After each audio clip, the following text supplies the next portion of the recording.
বরিশাল গেদুর আপনারা সবাই কেমন আছেন? মুইও ভালো আছি। আজকে চাইছি কি আজকে মোর কোনো কাম নাই, হেরফেন্ডে আজকে চাইছি যে আম বানাই খামু। আর মাইয়ের মতো আম খাইতে পারি না, আর আজকে একটু চাইছি যে আম বানামু। আর কেমনে কি আম বানাই আপনাগুলো শেয়ার করমু। তো লন কেমনে কি আম বানাই আপনাকে দেখামু। আর এই আমের সিজন আওয়ার পর কেটা কয়জনে আম বানাইয়ে কয়বার খাইছেন কমেন্ট বক্সে বললে যাইবেন। তো লন কেমনে কি আম বানাই আপনাকে সবাই দেখামু। তো আম কয়টা কাট দিয়ে ভালোভাবে ধুইয়ে লইলাম, ভালোভাবে কসলাই লইলাম যাতে কোনো ময়লা না থাকে। এরপর গসতে শুরু করলাম, গসতে গসতে আধ গাছে ব্যথা হইয়ে ঘষা শেষ। এখন মরিচ দিতে আসি, হুগনা মরিচ, যেটা বরিশালী ভাষায় বলা হয় হুগনা মরিচ।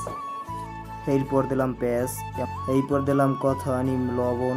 লবণ না দিলে কোনো জিনিসই ভালো লাগে না। এখন দিতে আসি সর্ষের তেল। এরপর মুই দিতে আসি এক জাহাজ চিনি, কারণ যে আম জারুর টক এইখানে দিছি এক জাহাজ চিনি।